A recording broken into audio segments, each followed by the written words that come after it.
¿Por qué cuando más necesitamos del móvil, simplemente no podemos establecer una llamada telefónica o no hay cobertura? Cuando más necesitamos, el servicio de telefonía fija o móvil deja de funcionar. Soy el instructor Piccolo y hoy hablaremos del colapso de las comunicaciones en situaciones de emergencia, como esta ocurrida ahora en Valencia en 2024. Es cierto que hoy en día el móvil y el smartphone están por todas partes, pero ante situaciones de emergencia puede que no funcione. ¿Y por qué? ¿Por qué ocurre? ¿Por qué las comunicaciones habituales fallan ante una situación de emergencia? Pues el primer punto es por congestionamiento. Cuando las operadoras diseñan la red, la ubicación de las antenas, la posición, altitud, acceso, suministros, y también lo calculan, dimensionan para una cantidad específica, una cantidad X de usuarios. Una cantidad X de usuarios que están enganchados en aquella estación, en el caso del servicio móvil, y cuántos de estos hablan a la vez, cuántas llamadas concurrentes están en aquella antena. En una situación atípica, una emergencia, una situación crítica, una catástrofe, pues habrá mucho más gente intentando llamar a los servicios de emergencia, comunicarse con la familia o cualquier tipo de llamada que sea. Y hay un incremento en la cantidad de llamadas concurrentes. Ya ahí ya sería un motivo para fallar la comunicación, de intentar establecer una llamada de voz y no conseguir. Lo mismo pasaría para los datos en los teléfonos, que intentan enviar un mensaje, pero la red está saturada y este mensaje no cursa o tarda muchísimo en que se pueda llegar al destino. Sumados a esto, en una situación de emergencia como esta de la Dana, que hubo muchas inundaciones, mucha agua, los daños físicos van a disminuir la capacidad que era prevista antes de una situación de emergencia. O sea, tenemos una capacidad, hay una demanda superior a la capacidad dimensionada, calculada. Y por encima tenemos una disminución de la capacidad original. Sea por daños por inundación, hay centros de distribución que están por debajo, ¿no? Por subsuelo, en sótanos. Y pues el agua puede destrozar un equipo que está allí en marcha. Hay equipos que son activos, necesitan corriente para trabajar. Puede que haya un incendio o rompimiento de cables, sea por un impacto físico, un árbol, un coche que se choca, y también por el movimiento del agua que arrastra un montón de detritos y destrozos. Y tercer punto, aquí podemos citar la falta de energía, el suministro eléctrico de la zona.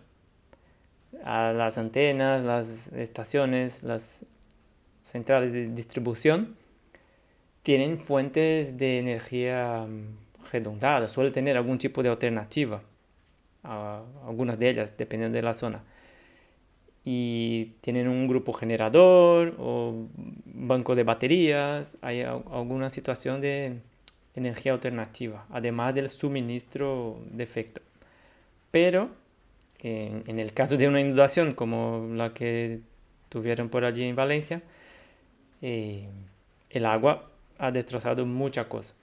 Por eso vemos noticias como esta, algunos días después de la Dana, y todavía estaban con servicios indisponibles, tanto del servicio fijo como en el servicio móvil. Sumados a esto, llega personal de ayuda humanitaria, personal de emergencias, fuerzas de seguridad. Hay un incremento de gente en aquella zona, trabajando, recuperando, gente de limpieza, de todo, y demandando más y más comunicación. Por eso es óptimo que tengamos un móvil, nos da esta facilidad de tener una llamada, una conexión a internet en la mayor parte de las ciudades, pero no cubre todas las situaciones. Puede que no funcione. ¿Y qué hacemos? Si no funciona el móvil y tengo que llamar al servicio de emergencia, pues seguimos aquí con el video y llegaremos ya en este punto. Primero es Llegada a las fuerzas de emergencia, tiene que empezar a actuar. Llegada, ¿no? Porque muchas veces ya son del local, ¿no? Protección civil, bomberos, la policía, Cruz Roja, ya están allí. Estos servicios de emergencia no trabajan basado en una llamada telefónica de un móvil o un teléfono fijo.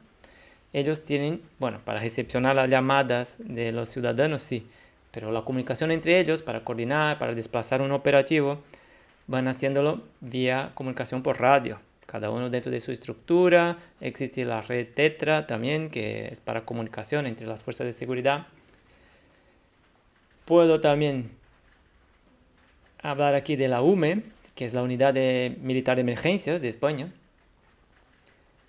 Y la UME tiene, por ejemplo, vehículos que son de coordinación, vehículos de comunicaciones, que puede comunicar tanto con la red SINGE, ahí, Sistema Militar Integrado de Gestión de Emergencias, y también con la Red Nacional de Emergencias. O sea, se acercan con un coche, con un carro grande, estos todoterreno, blindados o no, y son como un centro de operaciones por parte de comunicaciones y telecomunicaciones.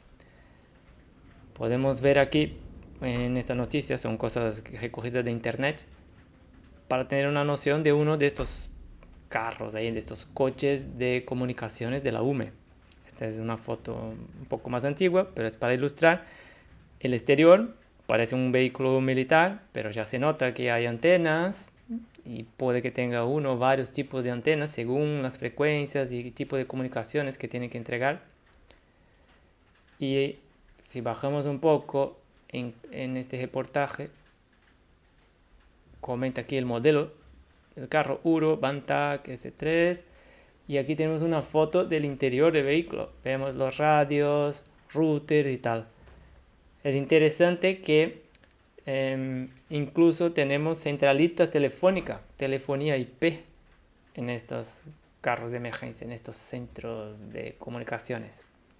Y incluso videoconferencia, centralitas para establecer llamadas de telefonía y videoconferencias entre las salas de situación, entre los centros de mando de otras zonas, el gobierno y otros órganos pueden hacer de puente entre operativos y gente que está desplazada allí por radio y hacer un puente con las demás redes. Entonces ellos, los militares y las fuerzas de seguridad, tienen como mantener una comunicación hasta cierto punto y van coordinándose. Hay frecuencias de emergencia, hay todo unas reglas, unas normativas para que puedan comunicarse entre ellos. Y ahí viene la pregunta, ¿cómo prepararse para estas situaciones? Es que no existe una regla única que se aplica a todo. Hay algunos criterios para evaluar. Depende si la zona, la región donde está es céntrica o es alejada, está en medio de la nada, que no hay ni cobertura de móvil ni nada, que ya es la segunda línea aquí. Tienes donde suele vivir o desplazarse, tienes cobertura de los servicios habituales a ciudadanos, por telefonía móvil, internet o mismo teléfono fijo, fibra óptica o lo que sea. Alguna necesidad específica, alguna enfermedad, medicinas que tiene que tomar con cierta frecuencia, que necesita refrigeración, o personas que están bajo tus cuidados, dependientes, animales y tal, que necesiten o no cuidados o dependen de máquinas externas como respiradores. Esta zona donde estás o vives, ¿cómo es la dificultad de acceso? ¿Tarda mucho en desplazarse? ¿Cuánto tarda hasta la zona más cercana o al puesto de bomberos o al centro de salud o algo, hospital o algo que tenga cercano? Si sería fácil desplazarse hasta allí o no. Y también depende de la zona, si es baja, alta, cómo están las vías de acceso. ¿Cómo es tu red de contactos? ¿Cómo puedes comunicarte con tus vecinos? ¿Hay algún sistema de comunicaciones establecido entre vosotros? Si viven en una zona rural, puede que tengan algún tipo de comunicación distinta. Y también el riesgo de la propia zona. Riesgo de incendios, inundaciones, nieve o cualquier otra amenaza climatológica o geológica o lo que sea. Entonces, dependiendo de este nivel de dependencia eléctrica, autosuficiencia y estos criterios, es la hora de trazar el plan de emergencia. Entonces, ojo aquí, advertencia.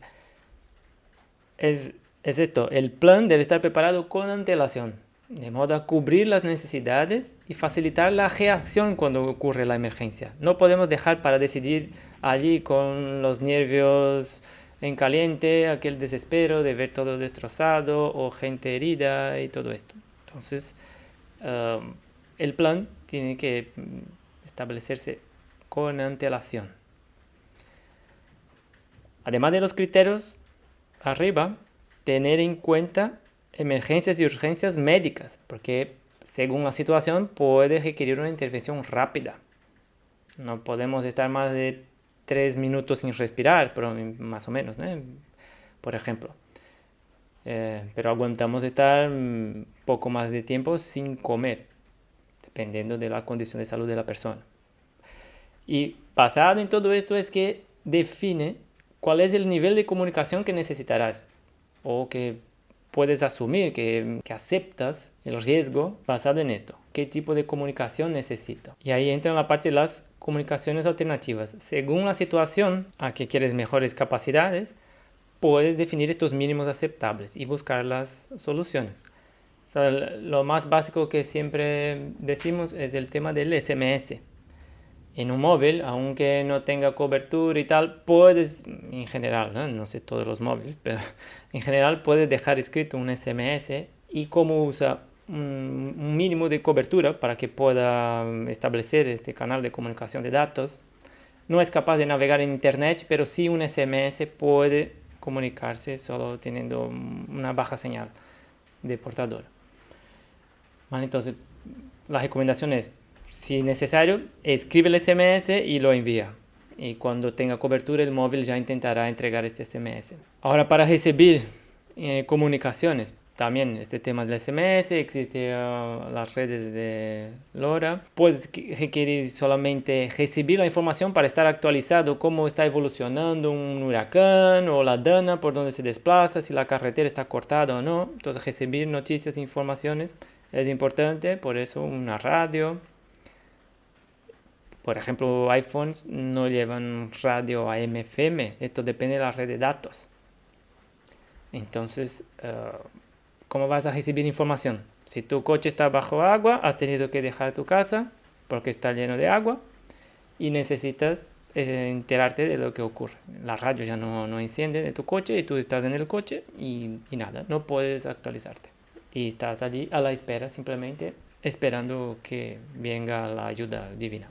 Un próximo nivel aquí de comunicación por walkie-talkies, ya pondré una otra ventana aquí en un ratito. Existen walkie-talkies del tipo PMR, que es de uso personal, no licenciado, o sea, no necesita que seas un radioaficionado con un carnet que pueda transmitir, porque las licencias de radioaficionado requiere que apruebes en un examen para la categoría y que puedas transmitir en determinadas frecuencias y con una determinada potencia. Aquí dejo un comentario de que recibir información, recibir una nota de audio, una comunicación, consume mucho menos energía que transmitir, ¿vale? Entonces, si tienes una radio con unas baterías y estás simplemente escuchando, puede aguantar muchas horas. Incluso el walkie-talkie, si estás solo en modo escucha. Ahora sí, cada vez que pulso el botón para transmitir, el tipo este walkie-talkie es aquel PTT, push to talk. Aprieta el botón y empieza a hablar. Hola, ¿me escucha? Atento. Y así el otro lado responde. Bueno, entonces cada vez que transmite consume más energía. ¿Por qué comento esto? Porque en una situación de emergencia no habrá enchufes para recargar tus aparatos. Habrá que pensar en este tema de alimentación. Puede que la emergencia sea un par de horas, pero puede que sea un par de días. Y a ver cuántos días puedes estar incomunicado. Depende de las necesidades y de aquellos criterios anteriores. Y ya en un otro nivel, ya enviar y recibir datos, imágenes, depende de cuál sea tu actividad, pues comunicarse por satélite. Aquí dejo solo apuntados las frecuencias, suele llamar aquellos walkie-talkies de uso común de PMR 446. El 446 viene de su frecuencia. Personal Mobile Radio, tiene analógico o digital. Dejo dos ejemplos de equipos para comunicaciones. Tenemos aquí el walkie-talkie. Esto es un súper famoso Talk About. Hay pocos botones para equivocarse y tal. 16 canales. Que no está enterado cómo se usa un walkie-talkie cuando sintonizas en un canal y transmites.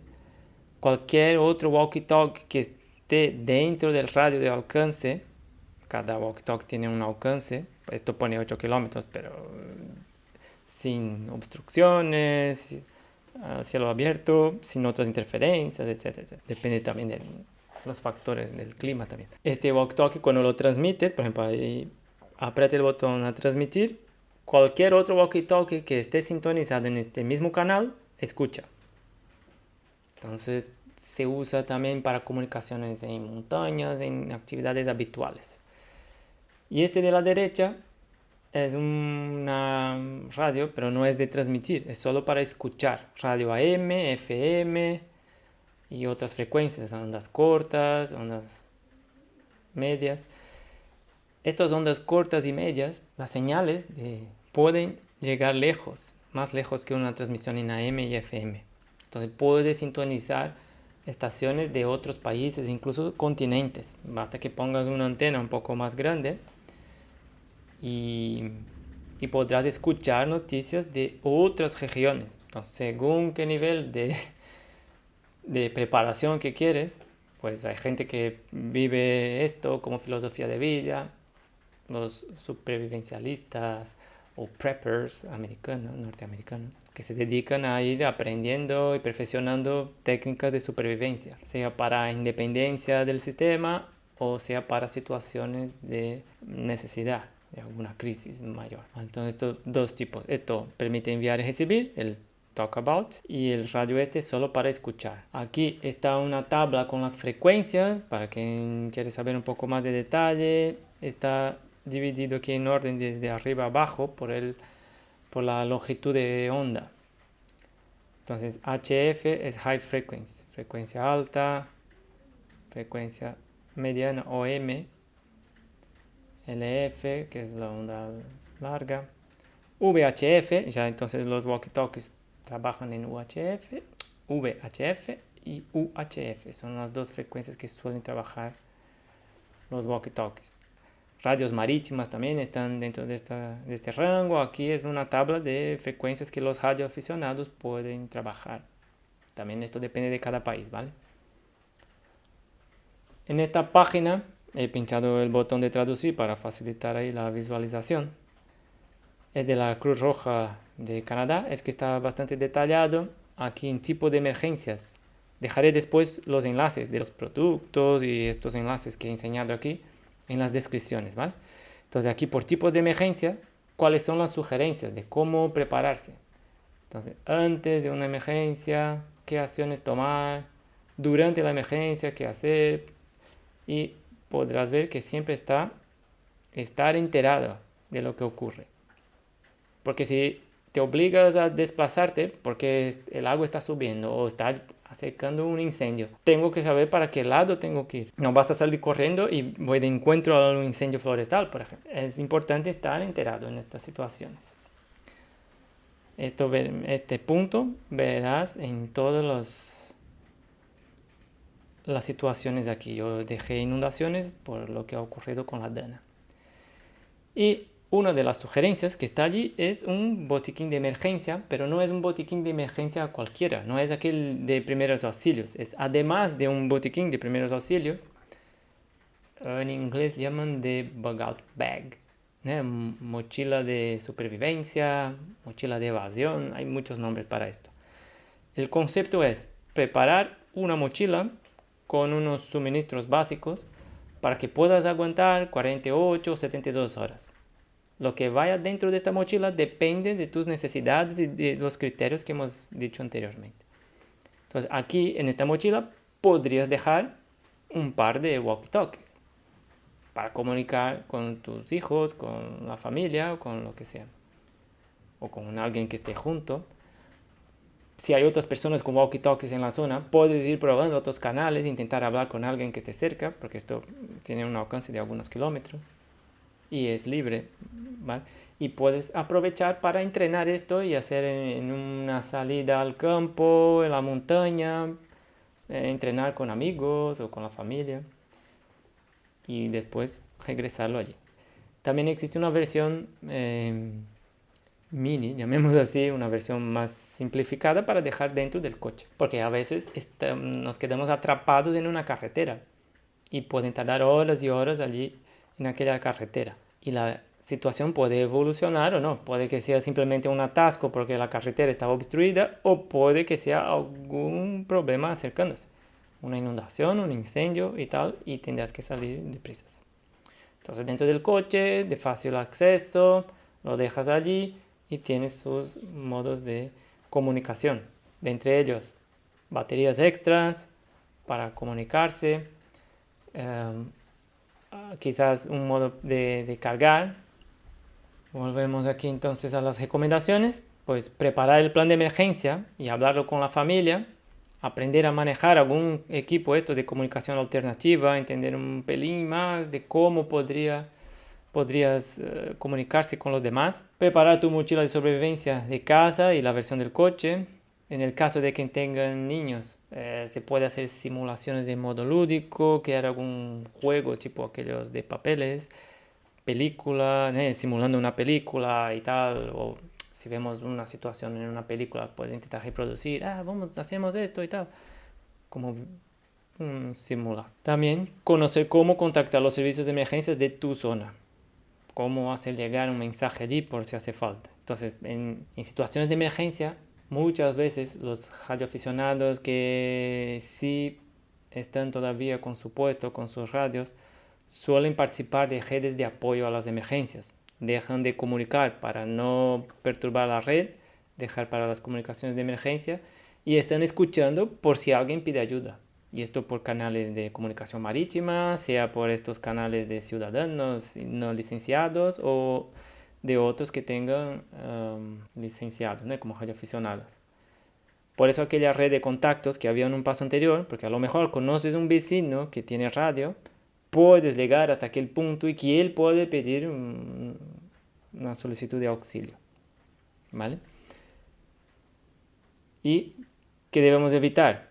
Pues dejar para decidir todo en el caso de una tragedia, porque allí estamos con los nervios, desespero, puede que tenga gente herida, tus cosas todas destrozadas y no es el momento de tener que decidir muchas cosas allí. La decisión debería ser tomada antes de que ocurra algo así.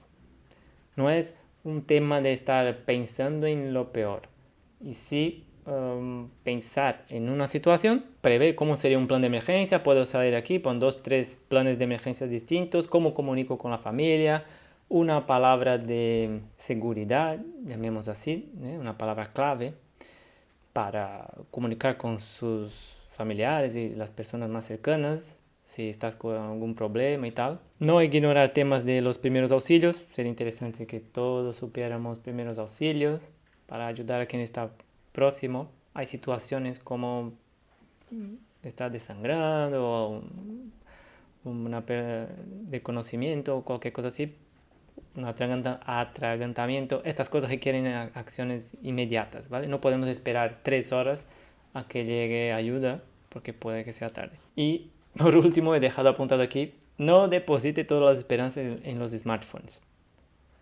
Es verdad que si tienes un otro modo de comunicarte y necesitas facilitar tu ubicación, por ejemplo, la comunicación tiene que ser corta. Es ubicación, situación y tu nombre para que te identifiquen. Y después, si hay tiempo, si tienes batería, si tienes cobertura suficiente, si la señal es estable, puedes detallar más cosas. Entonces tienes que comunicar de modo simplificado al principio y eficiente. Si necesario, repetirlo hasta que sea posible transmitir lo que quieres. Y los smartphones, aquí una pista adicional, en el mapa, en la aplicación de mapas, existe un código, plus code, que puedes usar aquel código para indicar, porque el mapa, si tu móvil todavía funciona por temas de GPS y mapa, y tienes batería, no puedes comunicar, pero el mapa funciona, y luego tienes un walkie-talkie, por el walkie-talkie puedes indicar, basado en el GPS, a dónde estás. Si es una zona de campo, es más difícil tener la referencia. No puedes decir estoy cerca del árbol grande que no te encontrarán. Entonces, una referencia más detallada para que te encuentres. Y es esto, pues deje en los comentarios si quieres conocer algo más de las comunicaciones, de las tecnologías que hablamos aquí en este video. Y hasta la próxima. Cuidaos.